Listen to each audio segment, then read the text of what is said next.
Olá a todos. Hoje iremos dar continuidade à terapia nas patologias do trato gastrointestinal. Especificamente falaremos sobre o estômago.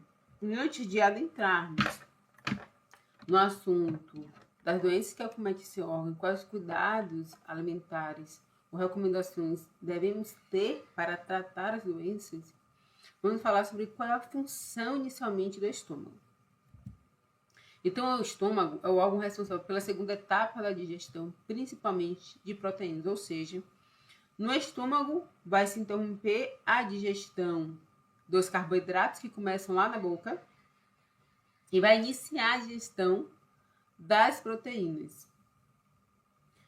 E a gente, para promover essa digestão, a gente vai ter a liberação do ácido clorídrico, que vai promover o quê? A quebra das ligações fracas na superfície dessa mucosa ou dessa proteína.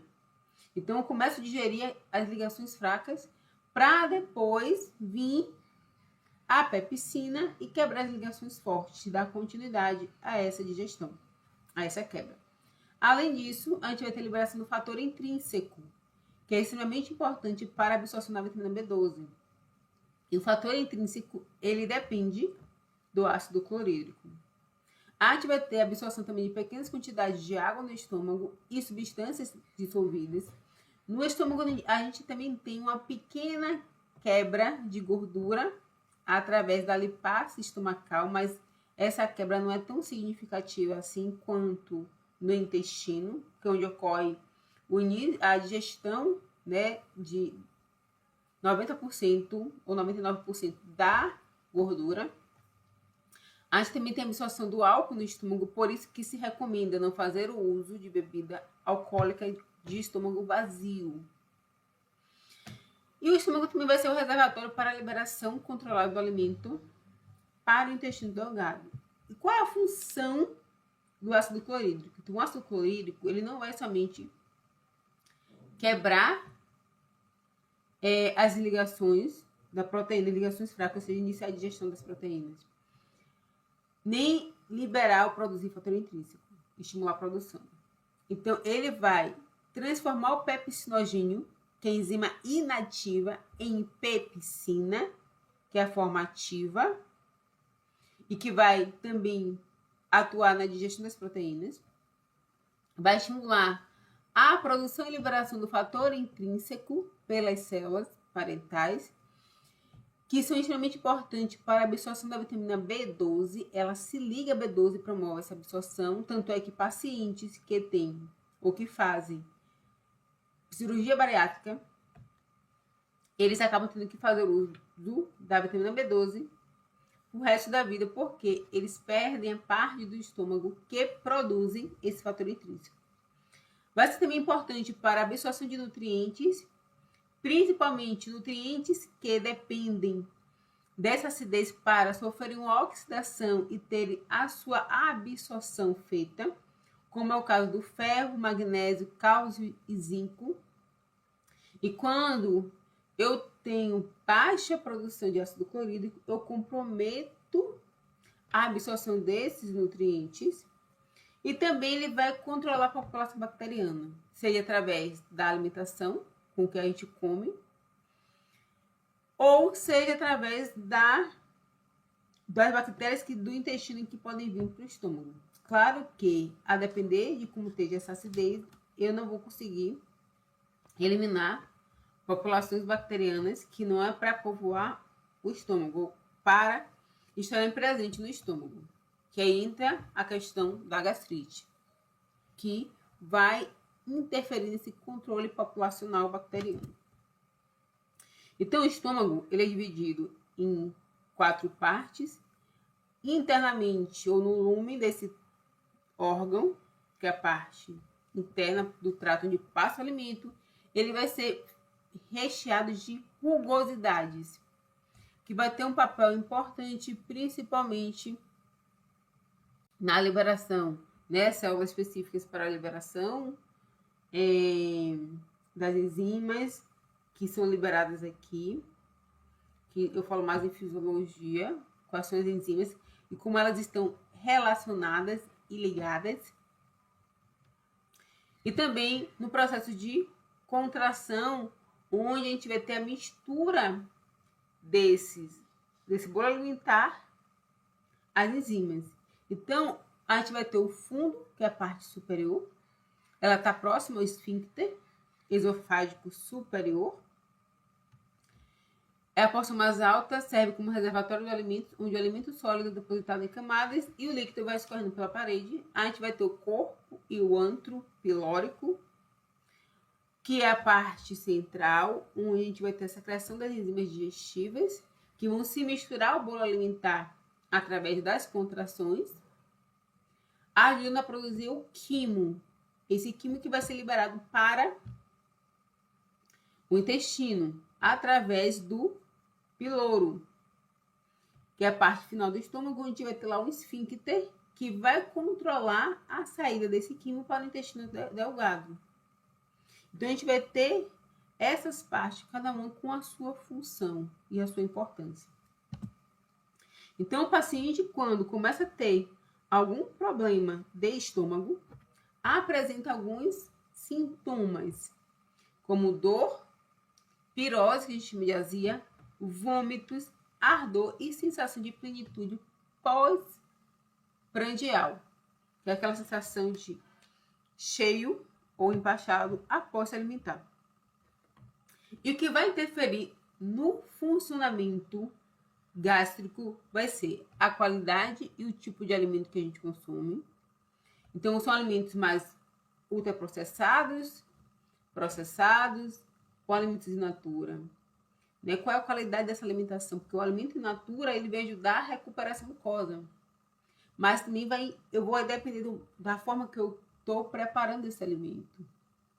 Né? Até mesmo a questão da mastigação vai influenciar também nessa mucosa. Porque no momento que eu não mastigo direito o alimento, mastigo rápido, eu não trituro esse alimento suficiente para fazer com que as enzimas digestivas consigam quebrar de forma adequada esse nutriente, porque a gente fala de superfície. Então, eu comprometo até mesmo a quebra e a absorção desse componente. Qual é também a quantidade de alimento que eu estou consumindo? É uma quantidade excessiva ou uma quantidade deficiente? E também a temperatura. Então, a gente vai ter que ter um cuidado na temperatura, porque a gente não pode comer alimentos nem quentes demais, nem gelados demais, porque isso também acaba sendo irritante da mucosa, não somente gástrica, mas do trato gastrointestinal, principalmente boca e esôfago, que recebem essa temperatura inicialmente antes de chegar no estômago. Então, a gente vai ter a gastrite, que vai acometer esse estômago. E a gastrite é a inflamação da mucosa gástrica, que ocorre quando anormalidades químicas, infecciosas ou neurais perturbam a integridade dessa mucosa. Então, química significa que o indivíduo está consumindo algum componente líquido que é irritante gástrico, né? Então, pode ser algo lícito ou ilícito, ou algo que não é ingerível. Infeccioso, por alguma manipulação inadequada do alimento ou água contaminada. E também questões neurais, ou seja, estresse, ansiedade, vão desencadear uma gastrite. E na maioria dos casos de vivência clínica, a gastrite, na maioria dos pacientes, acabam sendo de origem emocional.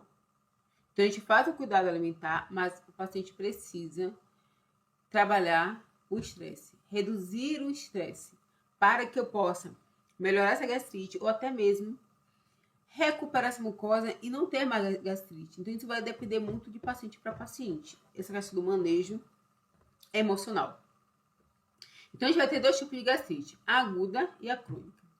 A aguda é uma alteração passageira, né? Então, que ela acontece, mas ela é cessada e ela pode ocorrer sem causa aparente, ou seja, sem nenhum motivo, mas também pode acontecer pelo consumo de bebida alcoólica, pelo consumo de alimentos gordurosos, medicamentos como aspirina, anti-inflamatórios, que acabam sendo agressivos da mucosa, alguma doença infecciosa como infecção algum alimento contaminado por coliformes fecais, salmonela, estresse, fumo e uremia, que é o excesso de ureia no sangue. São as causas mais comuns para a gastrite crônica. E a gente vai ter como sintomas a náusea, o vômito, mas também eu posso ter na gastrite crônica a hemorragia, dor e mal-estar, anorexia e cefaleia, ou seja, dor de cabeça. O que acontece na gastrite aguda é que a presença de hemorragia, ela acaba sendo preocupante, porque se o paciente está com hemorragia, está perdendo sangue. Então, o paciente que pode, a depender da intensidade dessa hemorragia, pode cursar com anemia. Né? Então, compromete o status nutricional desse paciente. Além disso, abre uma porta para a entrada de micro-organismo em um órgão que não tem tanta proteção assim como o intestino. Então, o objetivo do tratamento na gastrite aguda vai ser remover o agente agressor, promover o repouso desse órgão e a limpeza desse órgão.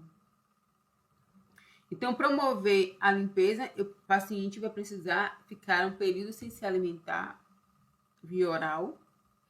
E também, quando ele fica sem se alimentar, eu estou promovendo também o repouso desse órgão. Principalmente porque eu preciso controlar essa hemorragia. Então, esse controle hemorrágico é a área médica. A nossa questão alimentar. Então, quando se tem hemorragia, o paciente vai ficar com dieta via oral, 0. E manter esse esvaziamento gástrico. Porque se a gente oferece alimento, se a gente oferece água, ocorre um estímulo da produção gástrica. E isso pode interferir o controle da hemorragia que está se tendo. Então, quando se tem via oral, né, o paciente fica via hidratação, via venosa. E vai passar por um processo de monitoramento. Controlado a hemorragia e estabelecida a hidratação desse paciente, a alimentação reinicia em 24 horas. Claro que isso pode variar, depender de paciente para paciente, com base na resposta orgânica e da conduta médica. Então, vai iniciar a dieta com a consistência mais macia, com alimentos líquidos, adequando a tolerância desse paciente. E também a gente vai adequar a qualidade e o consumo de gorduras. Então, quando eu falo em paciente com gastrite aguda e hemorragia, esse paciente vai estar principalmente no âmbito hospitalar. Porque a conduta precisa ser emergencial.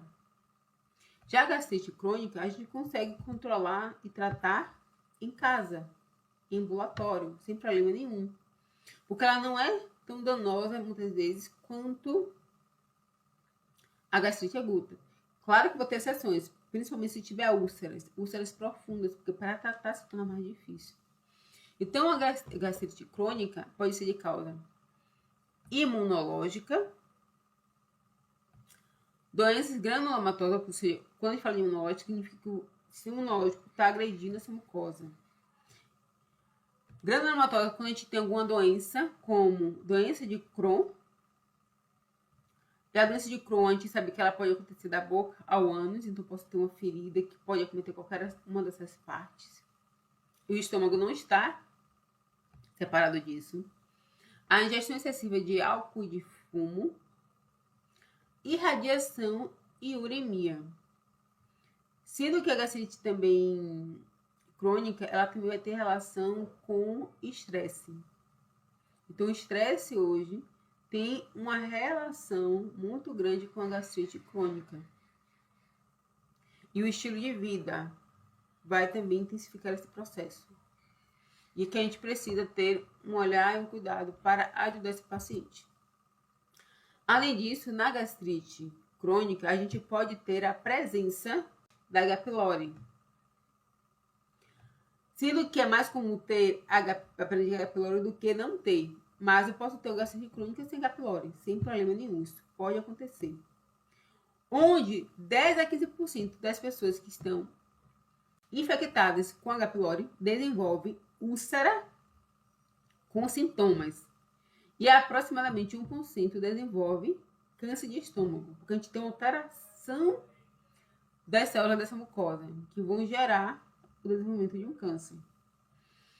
O que acontece também é que esse paciente que tem gastrite crônica, ele pode ter H. pylori e úlcera, pode ter H. pylori e não ter úlcera, pode não ter H. pylori, mas pode ter úlcera. Então, vai depender muito de paciente a paciente.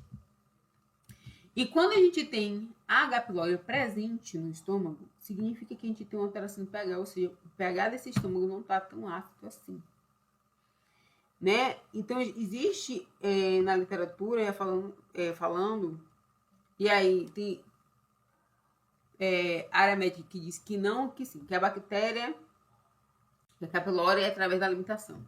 Tem outros que dizem que a H. pylori ela é proveniente de uma bactéria presente no intestino, que tem um pH básico, e que vai para o estômago porque o estômago deixa de ter o pH ácido. Então, o pH do estômago fica próximo do intestino. E isso faz com que essa H. pylori vá se alojar naquele estômago, desencadeando muitas vezes a ulceração, a ferida no estômago. Então, essa é uma das abordagens que fala da questão de onde vem a H. pylori.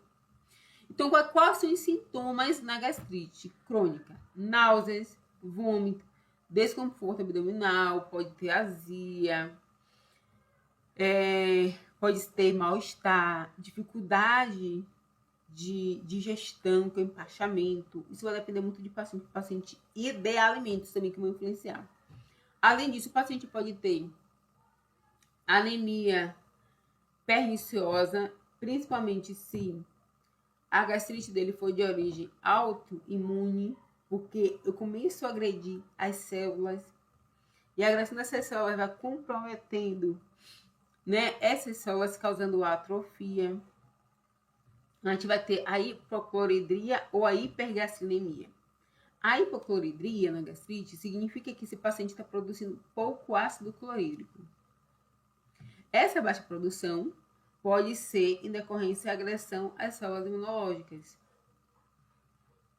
né? Ou agressão às células que produzem ácido clorídrico pelas células imunológicas.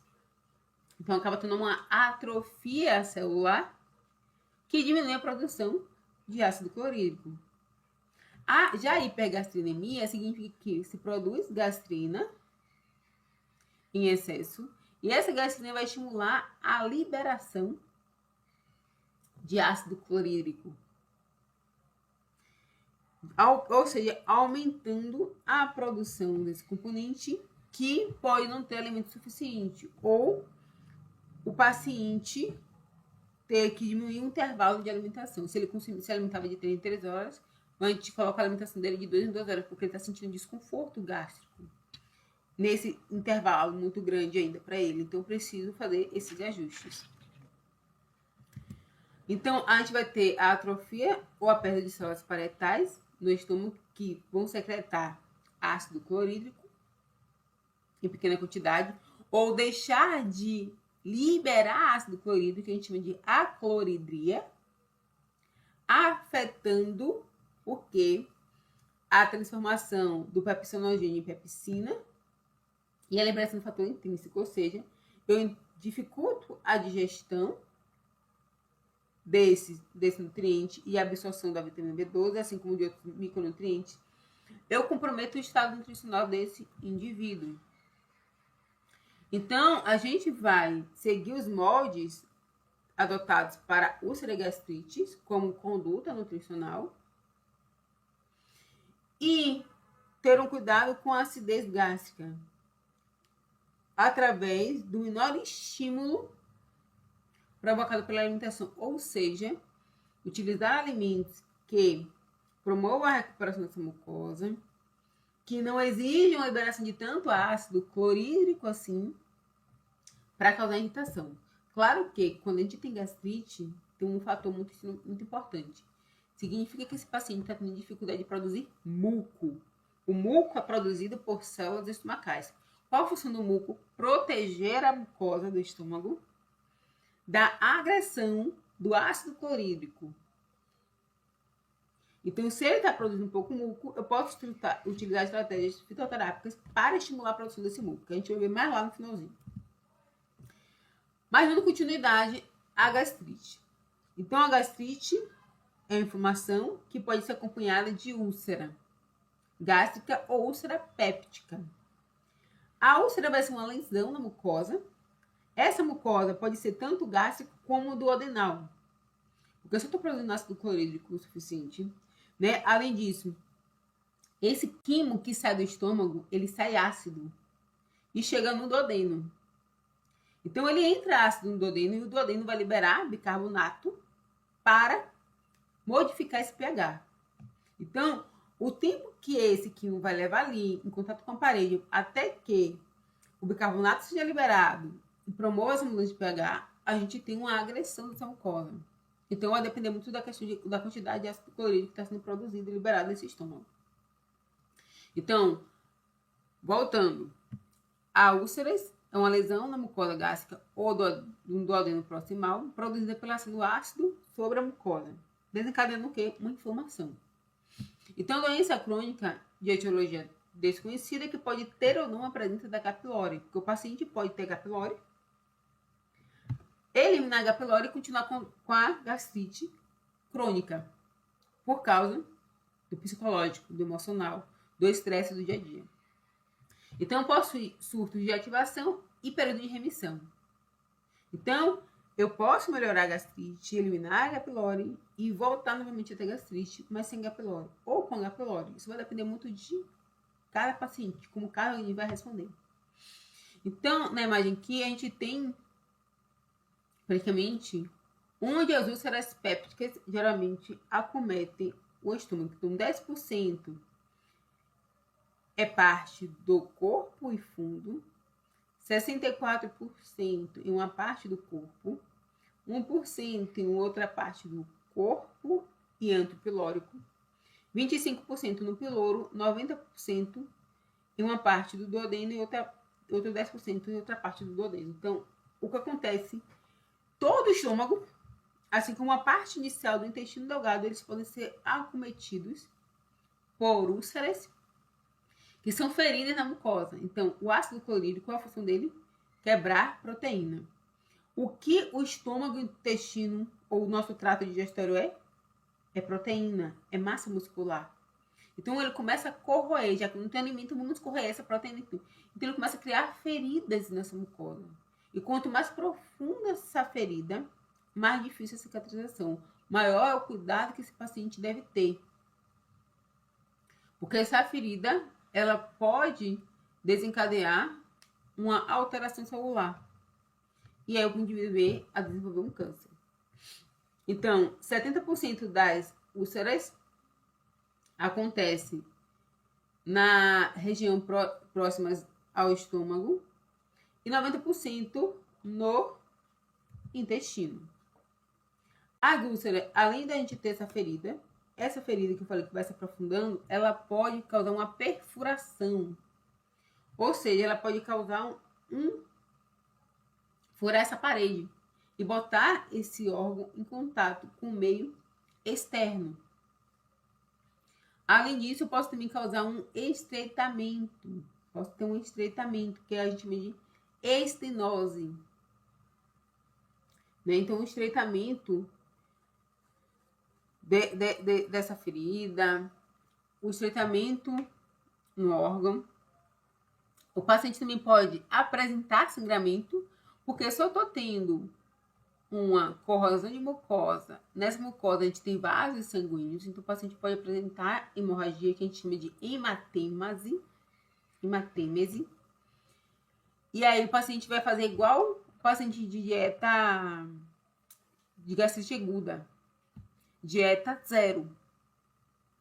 Estanqueia o sangramento, inicia-se com a dieta líquida e vai evoluindo. Então, o paciente precisa também ter um cuidado, um olhar diferenciado. Principalmente se tem hemorragia, precisa-se ser hospitalizado para investigar o que está causando essa hemorragia. Então, a gente vai ter esses cuidados. Então, qual vai ser o objetivo dietoterápico na gastrite? principalmente crônica, e com úlceras ou não gastrointestinais.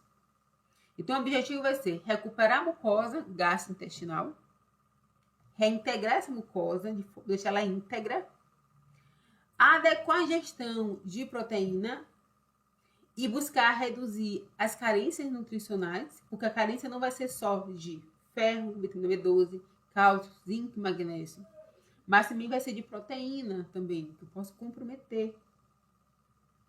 E aí eu altero, comprometo todo o sistema corpóreo. Facilitar a digestão, aliviar a dor se o paciente apresentar, aliviar a sintomatologia, a cicatrização, a prevenção de reincidiva, ou seja, o retorno da gastrite, e também promover e manter um bom estado nutricional do paciente. Ou então recuperar o estado nutricional se esse paciente desencadeou uma desnutrição.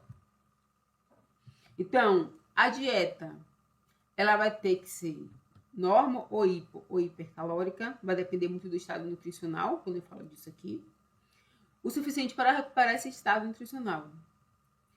A consistência vai ser adaptada às condições de cavidade oral, a condições de digestão desse paciente, porque tem paciente que às vezes consome alimentos crus quando estão gastrite, não sentem tanto, não se sentem bem, sentem desconforto gástrico.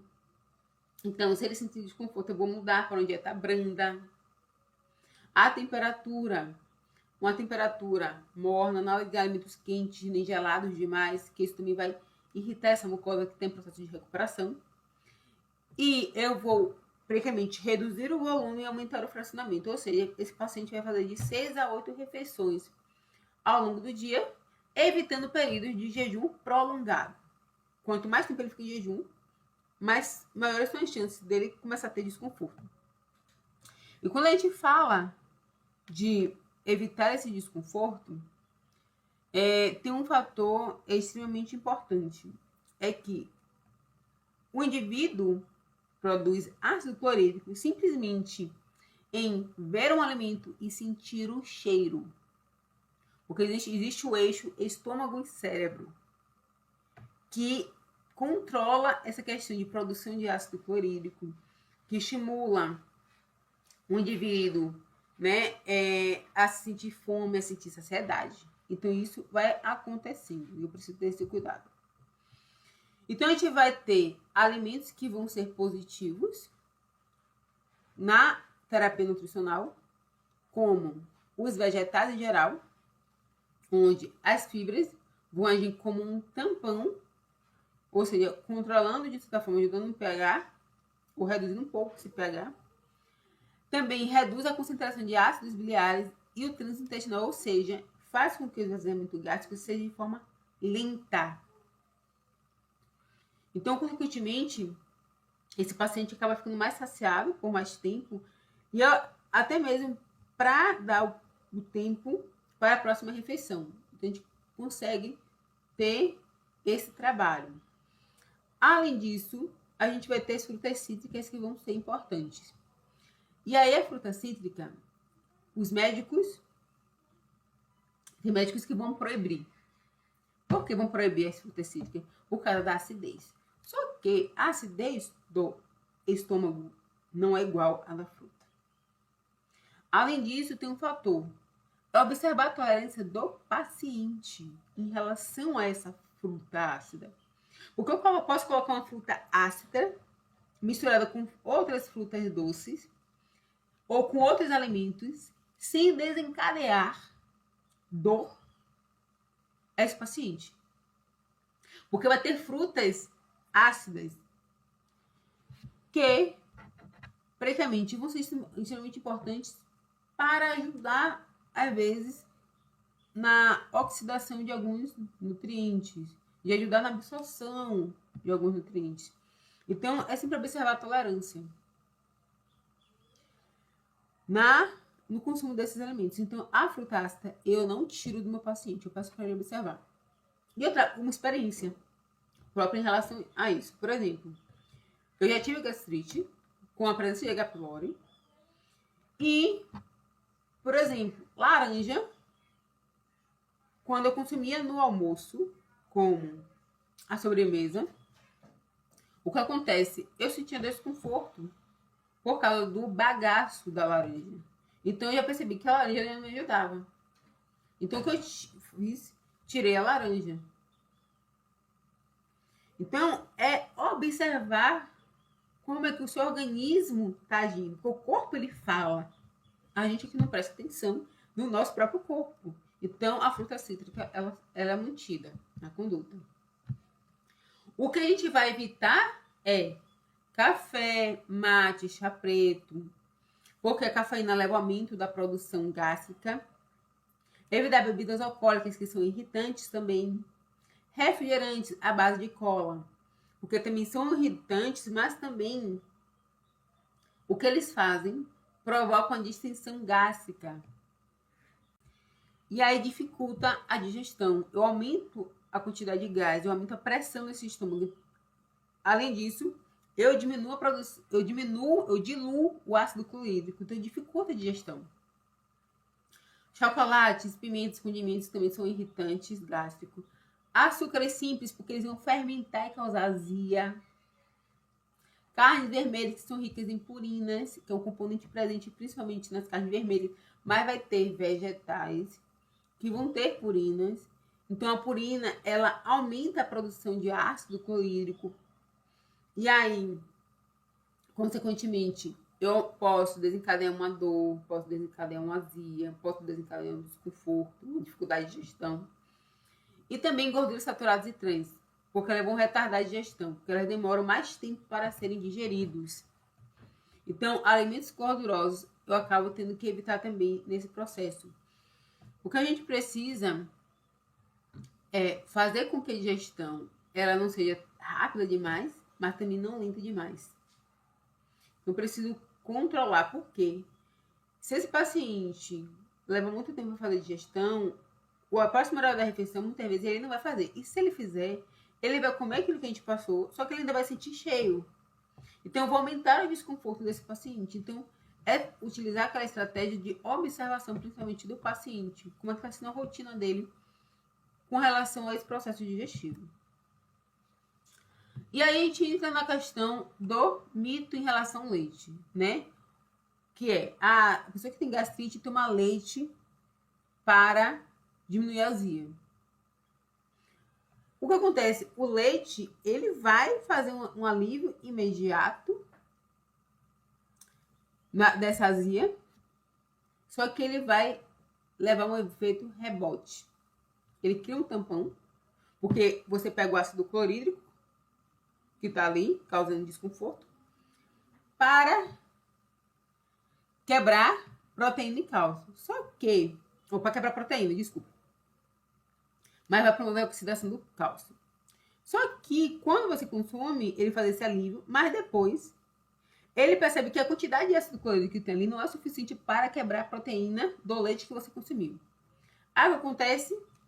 Você começa a ter novamente desconforto, porque ele estimula a produção de mais ácido clorídrico. Então acaba sendo um ciclo vicioso, né? Bem como que os leite de magnésio, aqueles componentes que a gente toma para diminuir a azia que se tem, diminui. Mas isso, muitas vezes, é um efeito paliativo que não traz resultado a longo prazo. A gente precisa, disso da forma, conscientizar o paciente de que hábitos precisam ser mudados para melhorar a gastrite ou para ter um resultado melhor. Né? A mesma coisa, hoje, o uso de omeprazol acaba sendo muito grande. A pessoa sente um desconforto gástrico, uma azia, uma digestão, vai na farmácia comprar omeprazol. O omeprazol tem seu efeito? Tem. Principalmente porque pacientes que fazem uso de muito medicamento, o médico passa para reduzir os danos que esse consumo de medicamento vai causar no estômago, principalmente. Proteger esse estômago. Mas não é um medicamento para usar o resto da vida, porque já tem estudo mostrando que ele causa câncer. E aí o que acontece? As pessoas tomam de forma deliberada e não fazem a mudança necessária, que é muitas vezes a mudança alimentar. a mudança psicológica, muitas vezes.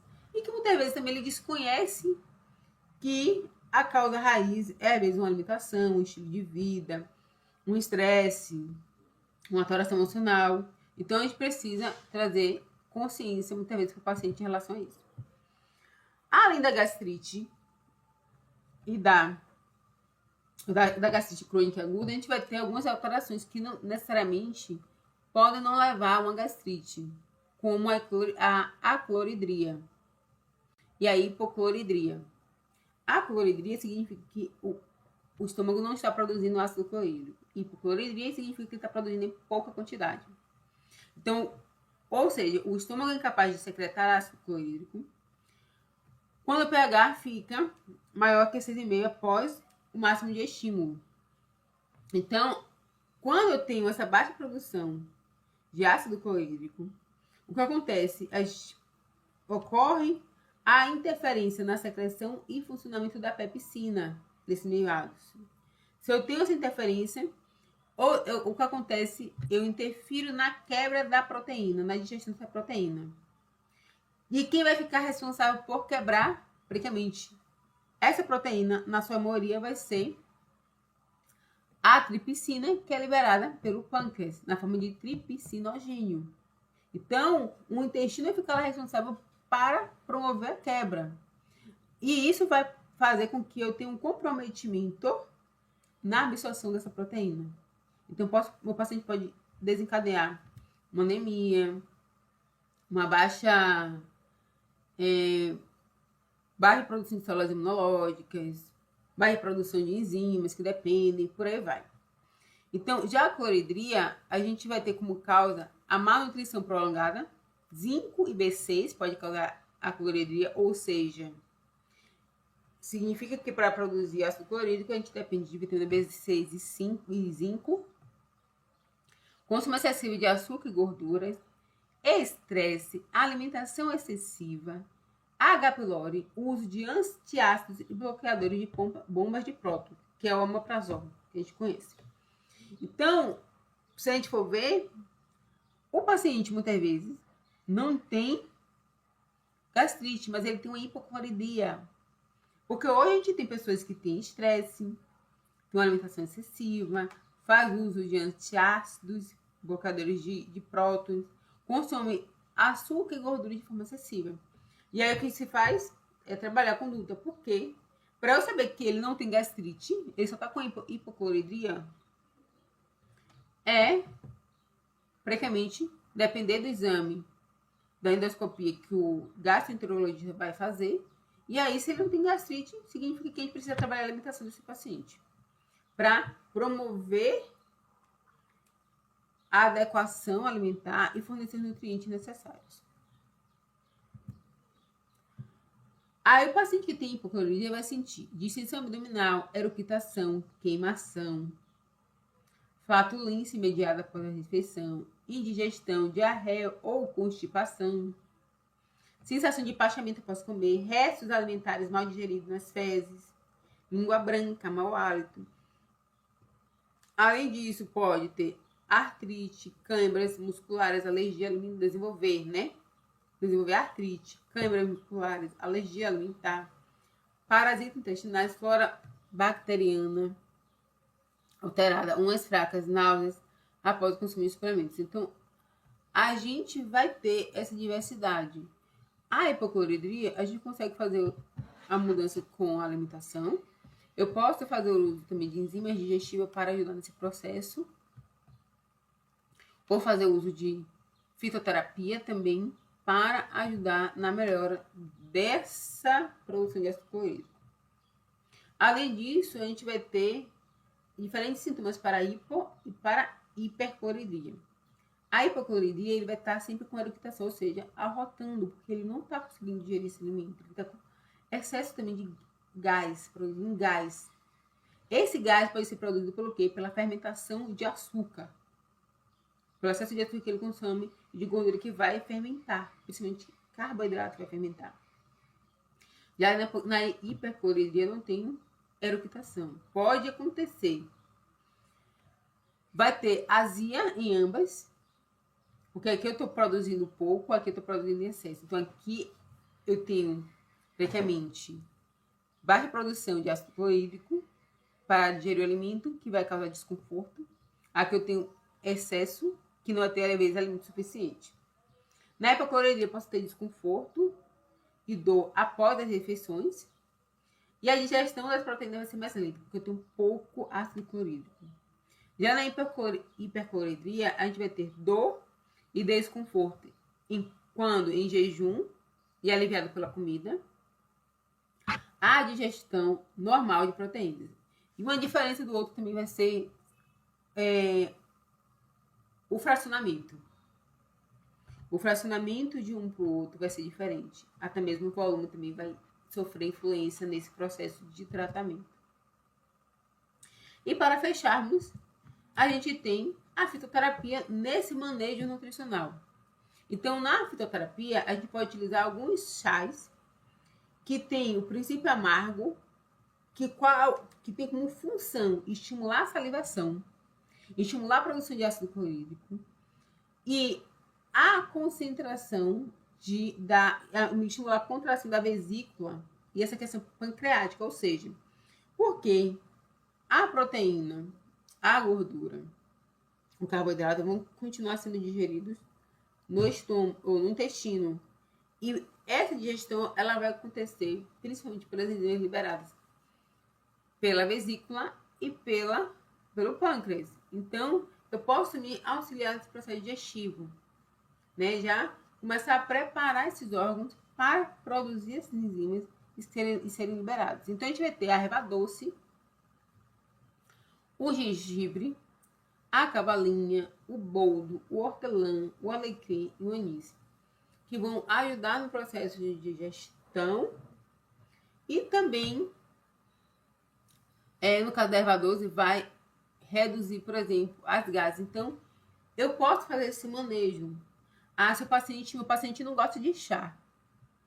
Então, o que eu posso fazer é utilizar, por exemplo, um shot de limão. O shot de limão, ele também vai ajudar nessa digestão, principalmente no almoço. Então, eu posso colocar lá, o paciente terminou de almoçar, colocar um shot de limão, pegar meu limão, espremer e colocar 50 ml de água, não colocar muita água. E aí, só para diluir um pouco esse limão, esse sumo de limão, e tomar. Eu ajudo nessa digestão. Eu posso também intercalar o shot de limão ou chá com abacaxi, com mamão, que também ajuda no processo de digestão, para quem está com gastrite, né, ou que tem hipocloridria. A gente também, paciente que está com gastrite, a gente pode também fazer o uso do aloe vera na recuperação da mucosa. A aloe vera é um componente que a gente libera da babosa, extrai da babosa. Então, tem uma marca que ela trabalha com o suco da aloe vera, tem vários sabores. É a única marca que eu conheço que é a Forever, né? Então, tem nutricionistas que passam para o paciente esse suco de aloe vera para tratar a gastrite e recuperar essa mucosa. Além disso, por exemplo, o hortelã, além de ser digestivo, ele também é bactericida, então ele diminui a carga bacteriana, né? E ele eleva a produção de ácido clorídrico também, ajudando nesse processo. E, por último, a gente não vai ter nada menos importante que a espinheira santa, que é um fitoterápico.